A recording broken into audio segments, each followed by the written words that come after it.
Bon, on va être clair, je ne vais pas vous refaire une énième vidéo sur euh, les contenus d'Andrew Carnegie, sur l'historique avec Napoleon Hill. Je vais revenir très brièvement sur ça. Mais ce que je veux vraiment envie de faire aujourd'hui pour vous permettre de comprendre un peu comment vous pouvez vous développer personnellement, c'est vous partager un peu mes routines. Vous le savez, j'étudie des livres, j'étudie des personnes. Je vous partage ça depuis 2016 sur ma chaîne YouTube. Ça fait maintenant 6 ans que vous voyez un petit peu mon travail au quotidien. C'est quelque chose qui m'a engagé aussi personnellement à m'investir dans ce projet en vous partageant aussi. Ça m'a permis de garder la motivation. Bien que parfois, maintenant, les contenus qui sont proposés de traduction de vidéos, d'interviews, sont vraiment un très très bon concept et une très bonne qualité pour vous pour vraiment pas passer par un filtre comme moi je le faisais par mes 10 règles d'or. Donc, ce qui est sympa dans ces contenus, c'est que vous pouvez accéder à plein de choses. Dans mes contenus, j'essaie de diversifier, de vous partager d'autres réflexions, d'autres analyses. Et aujourd'hui, je voulais partager plusieurs idées. Et notamment, vous savez que je reviens très régulièrement sur les livres que je lis et que j'ai lus. Pourquoi? Parce que je me permets de voir quelles sont les idées que j'ai réussi à saisir suite à ma lecture, que j'ai mis en place dans ma vie, qui me servent, qui me nourrissent, qui me plaisent. Et puis de saisir aussi toutes les idées que j'ai loupées. Vous le savez, quand je lis un livre, je surligne les passages qui me plaisent, je marque les pages, je relis les livres, je remarque d'une autre couleur, bref, un vrai psychopathe pour certains. Mais j'étudie profondément ces ouvrages-là, vous le voyez, je suis passionné. Et aujourd'hui, en fait, j'ai envie de vous faire une réflexion sur est-ce que, qu'est-ce que je retiens de Réfléchissez et devenir riche, qu'est-ce que j'applique à mon quotidien, quelles sont les choses qui m'ont vraiment permis de passer à un niveau supérieur dans ma vie, qui m'ont vraiment donné des concepts et des clés, et également avancer personnellement. Et d'ailleurs, je suis intéressé de savoir, vous, qu'est-ce qui vous a nourri dans tout ça, et donc qu'est-ce qui peut être partagé également à des personnes qui découvrent les différentes clés de cette vidéo. Donc d'abord, la première chose à savoir, c'est que le titre de la vidéo, c'est un titre pour vous amener à découvrir cette vidéo. Donc, réfléchissez à devenir riche d'Andrew Carnegie. La réponse, c'est qu'Andrew Carnegie n'est pas la personne qui a écrit ce livre, quoique, puisque Andrew Carnegie, comme vous le savez peut-être, a été le mentor de Napoleon Hill. C'est lui qui, Napoleon Hill, était journaliste. Andrew Carnegie était un entrepreneur de haute voltige, peut-être l'homme le plus riche de son temps et qu'il a missionné comme journaliste. Il a missionné Napoleon Hill pour étudier pendant plus de 30 ans toutes les personnes qui avaient réussi et de définir les choses qui avaient permis à ces personnes de vraiment progresser, d'avoir la richesse dans leur vie, à la fois de projets personnels, professionnels, d'avoir la richesse du temps, de pouvoir savoir comment s'y prendre et de gagner du temps sur la manière d'entreprendre, de mettre en place les choses pour pouvoir vivre le mieux possible dans sa vie. Donc partie de cette réflexion, eh bien, on va prendre le livre Réfléchissez, devenir riche, les 15 chapitres qui sont extrêmement puissants, et on va voir où j'en suis vis-à-vis de ces différents chapitres. Donc, Réfléchissez, devenir riche, c'est peut-être un livre que vous avez déjà lu, c'est un livre que vous avez jamais lu, c'est un livre que vous avez déjà lu plein de fois.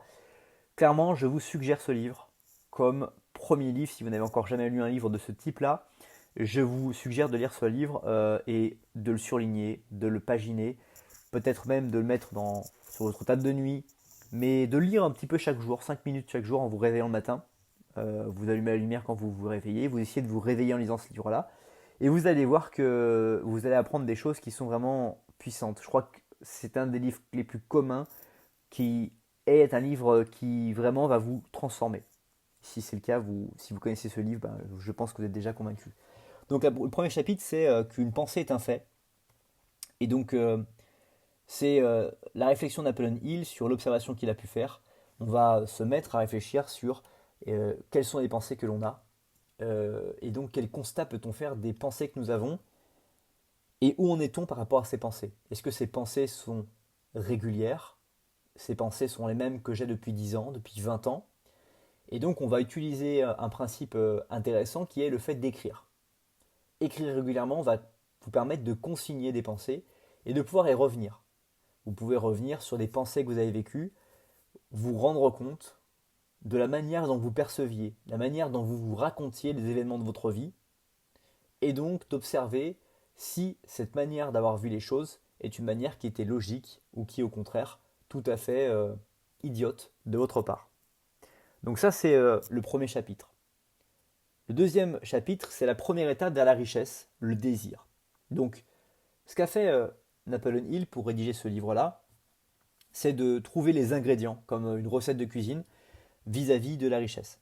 Et donc le désir de quelque chose est pour lui l'un des ingrédients fondamentaux. C'est la base de sa pyramide, dans sa logique, parce que le désir d'avoir quelque chose, le désir de faire quelque chose, le désir de voir quelque chose se réaliser, va vous permettre d'avoir tout d'un coup des clés de lecture.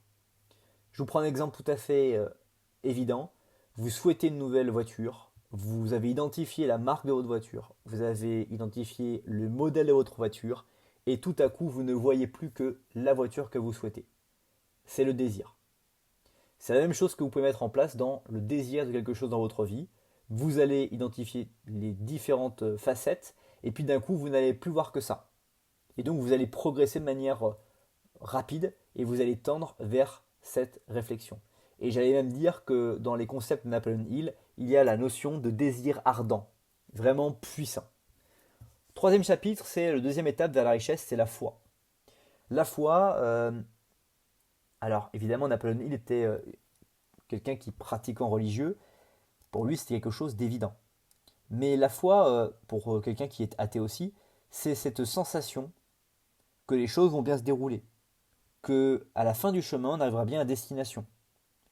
C'est cette sensation que vous pouvez peut-être parfois avoir quand vous entreprenez des travaux en équipe, vous ne savez pas si vous allez réussir dans le temps imparti, et puis finalement vous arrivez à faire un livrable, vous arrivez à donner un rendu de quelque chose dans le temps imparti. Alors évidemment vous trouvez ce livrable imparfait aux yeux de ce que vous auriez pu faire peut-être seul, et que vous avez fait en équipe, mais quand vous faites un pas de retrait, vous voyez qu'il y a des choses que vous avez faites ensemble que vous n'auriez jamais pu réussir à faire seul. Et c'est un peu la magie du travail en équipe. Donc la foi, c'est cette capacité à écouter des choses qui sont intuitionnelles, pas forcément factuelles, et qui vont permettre d'arriver à destination. Troisième étape vers la richesse, c'est le chapitre 4, c'est l'autosuggestion. Et là aussi, on rentre dans cette capacité en lien avec le chapitre 2 sur le désir, cette capacité à voir les pensées que vous avez et vous auto-suggérer d'autres pensées, d'autres constats, d'autres conclusions sur les choses de votre vie. Cette personne est comme ça, non pas parce qu'elle est idiote, cette personne elle est comme ça, parce que ce qu'elle vit dans sa vie est compliqué. Comment puis-je rendre sa vie plus facile? Je peux rendre la vie plus facile de cette personne. Lorsque vous allez travailler sur cette autosuggestion, avec ce désir d'aider votre prochain, d'aider des projets éventuellement à d'autres personnes, mais très souvent c'est autour des autres qu'on va réussir à pouvoir impacter, ou même soi-même, l'autosuggestion va vraiment vous permettre de progresser. Et je pense que c'est une des choses qui, au cours de ces 10 dernières années, a eu le plus d'impact sur moi. Ces autosuggestions, de corriger la manière dont je percevais les choses, de me dire parfois, en fait, j'ai le temps, je peux réussir en faisant ça. Comment puis-je trouver des idées? Quelles sont ces idées que je vais mettre en place qui vont me permettre de me soulager du stress, qui vont me permettre de réussir à trouver des solutions? Toutes ces notions, toutes ces réflexions que vous allez avoir vont avoir un impact puissant pour vous aider et vous servir dans cette dynamique-là. Chapitre 5, c'est la quatrième étape vers la richesse, la spécialisation. Pour vous sentir rempli, il faut que vous ayez une particularité, une spécificité. Et cette spécificité, ça va être en fait votre cerise sur le gâteau, ça va être votre valeur forte, votre valeur ajoutée au sein de votre vie, au sein de votre organisation. On peut même aller jusqu'au don. Lorsque vous trouvez votre spécialisation, vous allez avoir une capacité à avoir une place dans une équipe, à avoir un rôle qui va avoir une vraie valeur pour les autres. Le sixième chapitre, c'est la cinquième étape de la richesse, l'imagination. C'est bien beau de pouvoir avoir des bonnes pensées, de les maîtriser, de se suggérer, d'avoir des désirs, d'avoir la foi, d'être spécialisé. Mais si on n'est pas imaginatif, si on décide pas, si on n'imagine pas des choses possibles, des chemins possibles, on n'arrivera pas à trouver, à façonner les solutions qui correspondront à notre vie, à notre personnalité, à ce qu'on veut vraiment, à ce qu'on a envie d'avoir, à ce qu'on a envie d'être. C'est ça qui est extrêmement intéressant. Chapitre 7, c'est l'élaboration de plans. Et ça, c'est aussi quelque chose qui m'a beaucoup aidé. Élaborer des plans, c'est quelque chose qui va vous permettre de mettre en application dans peu de temps, mais de passer de la pensée et d'être presque dans l'action. Élaborer des plans, c'est vous dire, je vais étudier pendant 3 mois ce livre ou cet auteur et je vais essayer de comprendre les concepts. Comment est-il arrivé à ces concepts? Qui est-il? Quelle est sa biographie? Pourquoi s'est-il mis à écrire ces genres de choses? Quelle est sa crédibilité? Quel est le contenu de ce qu'il observe? Comment a-t-il développé ce contenu? Comment l'a-t-il analysé? Comment l'a-t-il réfléchi? Et lorsque vous accédez à cette quintessence de quelque chose, vous avez une petite Bible qui vous permet de gagner beaucoup de temps sur l'étude, mais aussi vous avez toujours cette inspiration qui va vous nourrir et qui est très puissante. Donc l'élaboration de plans, c'est quelque chose qui va vous permettre de progresser. Chapitre 8, c'est la décision. Décider de choisir un plan et naturellement bien de persévérer sur ce plan qui est le chapitre 9. Et ça, l'élaboration de plan et la décision du plan qu'on choisit, c'est toujours difficile. Persévérer dans un plan, on va dire que beaucoup de personnes y arrivent. Mais est-ce que c'est le bon plan? Est-ce qu'elles avaient élaboré plein de plans et elles ont décidé de choisir le plan qui était le plus adapté à elles-mêmes ou qui avait le plus de potentiel? Ça, c'est une autre question. Ensuite, le chapitre 10, c'est le pouvoir du cerveau collectif. On en a parlé brièvement sur le travail d'équipe. Ça, c'est aussi une valeur ajoutée. Ça peut être dans le cadre familial, dans le cadre professionnel, personnel. Je sais que c'est quelque chose qui m'a beaucoup aussi nourri. Le choix, la rencontre de la personne avec qui je suis en couple était quelque chose de très important pour moi. D'avoir ce cerveau collectif au sein de la maison qui permettait qu'on se nourrisse mutuellement, qu'on ait cette capacité à s'entraider, à se comprendre, à se chercher la réflexion, à vouloir être bienveillant. C'est quelque chose qui était vraiment un fondement important et qui fait que vous progressez. Ensuite, il y a le mystère de la transmutation sexuelle, la 10e étape. Ça, c'est un des concepts clés. C'est comment utiliser son énergie, j'allais dire physique, vers des projets professionnels, personnels que vous avez pour progresser.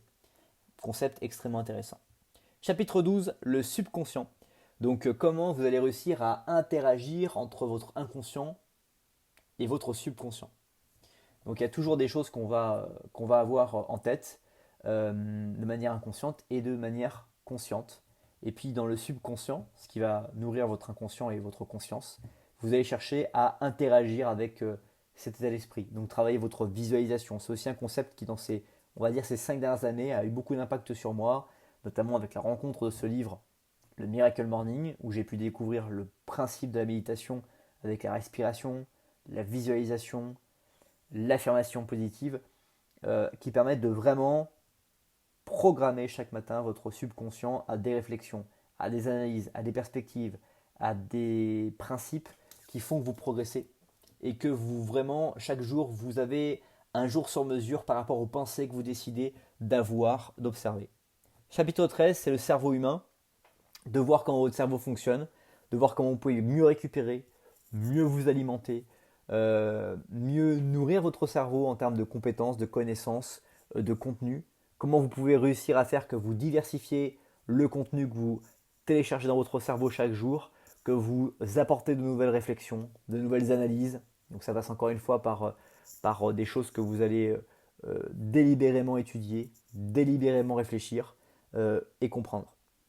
Ensuite, le chapitre 14, c'est le sixième sens. Comment vous pouvez développer un sixième sens sur des choses. Donc là, c'est, on va dire, le haut de la pyramide pour réussir à avoir des intuitions, réussir à écouter vos intuitions, réussir à voir des choses qui ne sont pas encore physiquement existantes, mais que vous sentez, que vous ressentez. Apprendre à lire ces clés de lecture qui vont être des véritables accélérateurs pour engager telle ou telle relation ou pouvoir entreprendre telle ou telle décision que vous sentez ou vous ne sentez pas sans forcément pouvoir l'expliquer avec des faits concrets. Et enfin, le chapitre 15, c'est les 6 fantômes de la peur. Donc là, c'est vraiment sur ça que termine son livre Réfléchissez et devenez riche, Napoleon Hill. C'est sur cette idée de la peur, parce que vous avez pu élaborer tout ça, vous avez pu faire des plans, vous avez pu vous lancer dans ce que vous souhaitiez, et puis, il y a naturellement cette dimension de peur, de pourquoi ce serait intéressant que ce soit vous qui faites ça. Pourquoi vous devrez vous lancer? Pourquoi ce n'est pas du temps perdu? Et ça, c'est quelque chose qui vous retient. Beaucoup d'entre vous êtes retenu par ces peurs que vous laissez conserver, que vous laissez dicter par votre cerveau. Et donc, vous pouvez aller beaucoup plus loin. Voilà, c'est la fin de cette vidéo un petit peu longue, mais dans laquelle j'espère que tu as pu apprendre de nombreux contenus. J'espère que ça t'a plu et je te dis à bientôt pour une prochaine vidéo. Bye bye.